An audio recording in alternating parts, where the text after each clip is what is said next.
حج ان لوگوں پر فرض ہے کہ وہ لوگ سفر کے اخراجات برداشت کر سکیں، یعنی سفر میں جتنا پیسہ لگتا ہے اس کے اخراجات کو اٹھا سکیں، ایک دوسرا جتنے دنوں تک وہ اپنے گھر سے غیر حاضر رہیں گے تو وہ اپنے بال بچوں کے اخراجات اپنی غیر حاضری کے موقع پر وہ ان کے اخراجات اٹھا سکیں، اور تیسرا یہ کہ وہ سفر کی صعوبتوں کو برداشت کر سکیں اور حج کے ارکان کو ادا کرنے کی طاقت رکھتے ہوں، ایسے لوگوں پہ حج فرض ہے۔ اگر اس اصطلاح میں ہم دیکھتے ہیں تو میں سمجھتا ہوں کہ بہت سارے لوگوں پہ حج فرض ہے، لیکن لوگ یہ کہتے ہیں ابھی تو بیٹی کی شادی باقی ہے، ابھی تو بیٹے کی شادی باقی ہے، ابھی تو فلاں کام باقی ہے، یعنی عام طور پہ ہندوستان میں یہ ذہن بنا ہوا ہے کہ سارے کام سے فری ہو جائیں گے اس کے بعد حج کریں گے، تو سارے کام سے فری ہوتے ہوتے کبھی تو انسان کی زندگی ختم ہو جاتی ہے یا پھر انسان اتنا بوڑھا ہو جاتا ہے کہ وہ حج کرنے کے قابل نہیں رہتا۔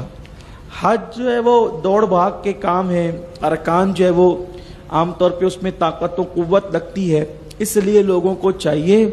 کہ لوگ جتنی جلدی ہو سکے حج کریں۔ اگر آپ ڈائریکٹ مکہ شریف جا رہے ہیں اور مکہ شریف جا رہے ہیں، ابھی حج میں 1 مہینہ باقی ہے، 15 دن باقی ہے، 20 دن باقی ہے، 10 دن باقی ہے، 8 دن باقی ہے اور آپ جا رہے ہیں، تو آپ کو حج جو کرنا ہے وہ حج تمتع کرنا ہے۔ حج تمتع، حج کی 3 قسم ہے، ایک ہے حج افراد۔ حج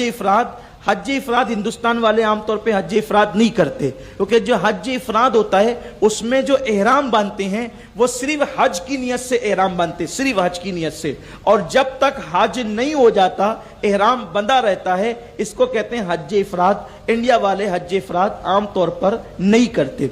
ہم جو حج کرتے ہیں وہ 2 طرح کا حج کرتے ہیں، ایک حج قران کرتے ہیں یا حج تمتع کرتے ہیں۔ حج قران میں ایک مشکل یہ آتی ہے کہ جب ہم اپنے وطن سے حج کا احرام باندھتے ہیں تو حج اور عمرہ دونوں کی نیت ایک ساتھ کرتے ہیں، وہاں جا کر کے عمرہ ادا کرتے ہیں، اور عمرہ ادا کرنے کے بعد ہم احرام سے باہر نہیں آتے۔ کیوں نہیں آتے؟ اس لیے کہ ہم نے قران کیا ہے، یعنی ہم نے حج اور عمرہ کا احرام ایک نیت کے ساتھ باندھا ہے، تو ہم نے اس وقت تک اب حج احرام سے باہر نہیں آنا ہے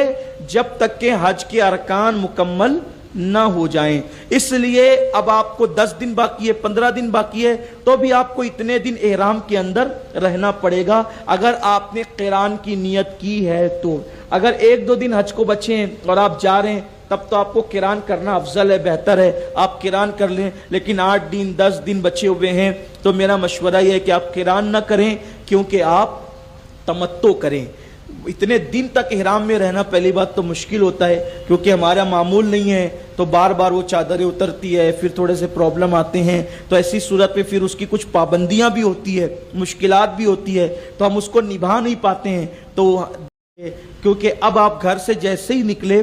تو آپ کا سفر حج شروع ہو گیا، اور ہر قدم پر آپ کی نیکی لکھی جا رہی ہے، ہر قدم پہ حج کی نیکی لکھی جا رہی ہے۔ آپ گاڑی میں بیٹھے سفر کی دعا پڑھیں، اور سفر کی ایک سنت آپ کو یہ بھی بتا دوں، حدیث پاک میں آتا ہے کہ جو یعنی کہ سواری پہ بیٹھتے ہوئے بسم اللہ پڑھ لے تو جتنے قدم اس کی سواری چلے گی ہر قدم پر نیکی لکھی جائے گی۔ تو یہ بھی برکت کی بات ہے، بسم اللہ شریف پڑھیں، درود شریف پڑھیں، سفر کی دعا پڑھیں، اور ہو سکے تو ایک سنت اور ادا کریں، اذا جاء نصر اللہ، یہ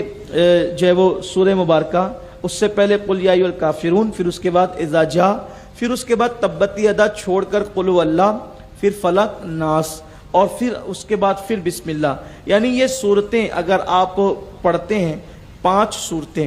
تو اس کی بڑی فضیلت ہے۔ آقا علیہ السلام فرماتے ہیں کہ اس سفر میں آپ کو کوئی نقصان نہیں ہوگا، آنے والی مصیبتیں آنے سے پہلے ٹل جائے گی، اس کی بڑی برکت ہے، اور خیر کے ساتھ اللہ تعالیٰ آپ کو، اگر اللہ نے زندگی لکھی ہے تو خیر کے ساتھ آپ کو واپسی نصیب